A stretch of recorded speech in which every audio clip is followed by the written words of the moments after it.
Today we will study about Willsmere hack reaction.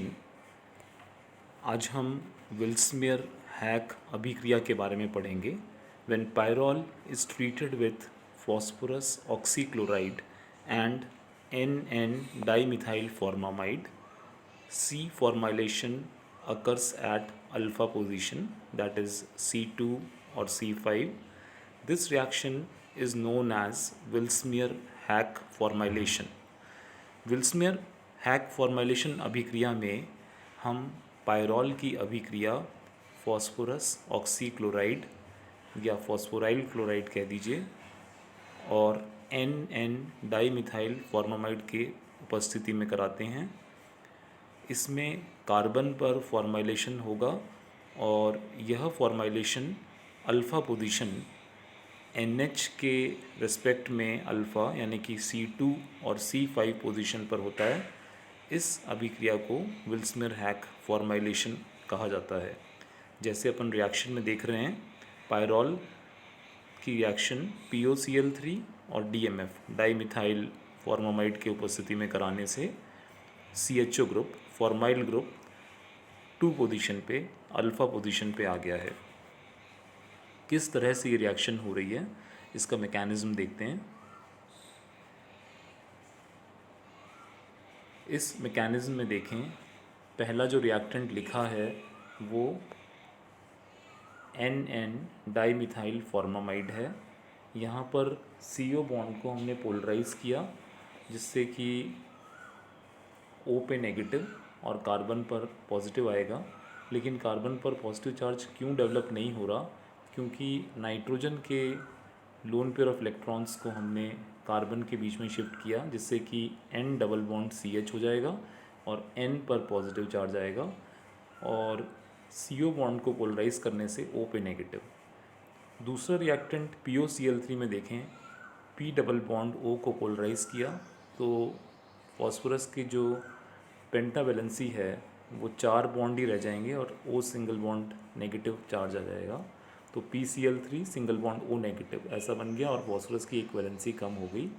अब यहाँ जो हमने पहले रिएक्टेंट पे O पे नेगेटिव चार्ज लगाया है वो अपने नेगेटिव चार्ज के द्वारा फॉस्फोरस के साथ बॉन्ड बना लेगा. तो जो प्रोडक्ट हमें मिल रहा है वो देखें, CH3 N पे पॉजिटिव चार्ज आ गया क्योंकि N ने अपने लोन पेयर ऑफ इलेक्ट्रॉन्स के द्वारा CH के साथ पाई बॉन्ड बना लिया. तो N पे positive charge, double bond CH, single bond O.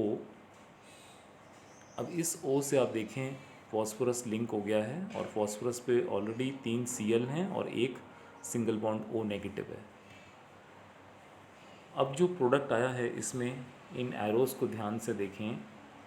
इन एरोज़ को देखेंगे तो हम देखते हैं कार्बन और ऑक्सीजन के बीच में जो बॉन्ड हैं वो इलेक्ट्रॉन्स P और O के बीच में शिफ्ट हो रहे हैं जिससे कि P और O के बीच में वहाँ डबल बॉन्ड बन जाएगा.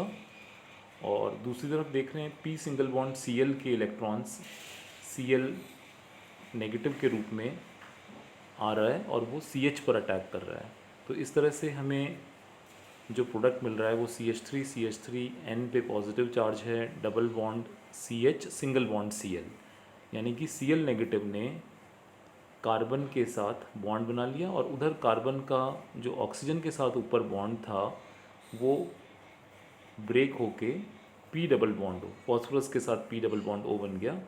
इस ब्रैकेट के बाहर आप प्रोडक्ट देखें, P डबल बॉन्ड O लिखा अपन ने और 3 Cl की जगह पे अब 2 ही Cl दिख रहे हैं और एक सिंगल बॉन्ड O नेगेटिव.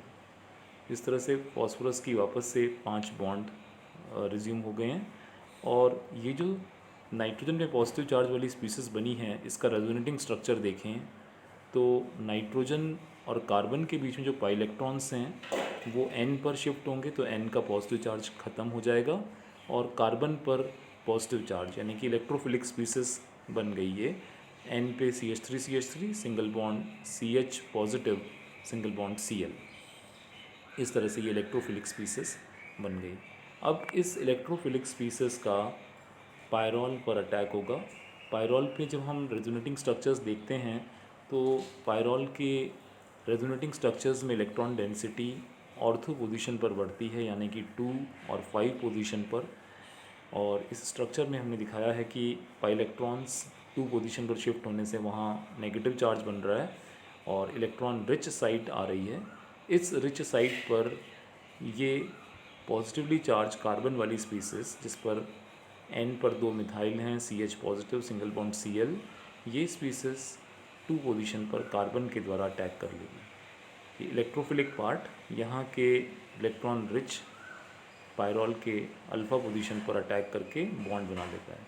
तो इस तरह से देखें, ये प्रोडक्ट जो आया इसमें अल्फ़ा पोजीशन पे कार्बन से बॉन्ड बन गया और उस कार्बन पे एक Cl है, CH है, single bond N, CH3 whole twice.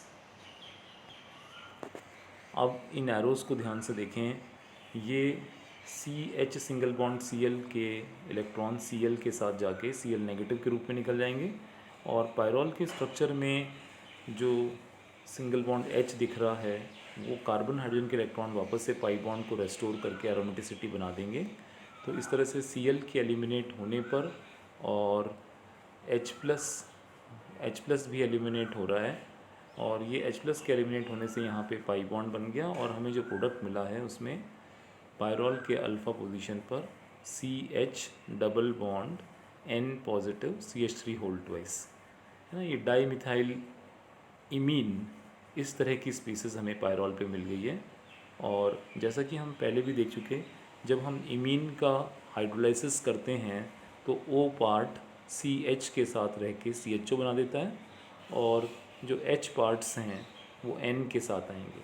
तो इस तरह से इस इमीन प्रोडक्ट का हाइड्रोलाइसिस करने पे हमें aldehydic group, formyl group develop हो रहा है, जहाँ पर कि आप देख रहे हैं पायरॉल के 2 पोजीशन पे CHO आ गया है। तो इस तरह से ये 2 फॉर्माइल पायरॉल बन गया और ये विल्समर हैक फॉर्माइलेशन कहलाता है, जहाँ पर हम POCl3 और DMF काम में लेके पायरॉल पर 2 या 5 पोजीशन पर फॉर्माइल ग्रुप इंट्रोड्यूस करते हैं।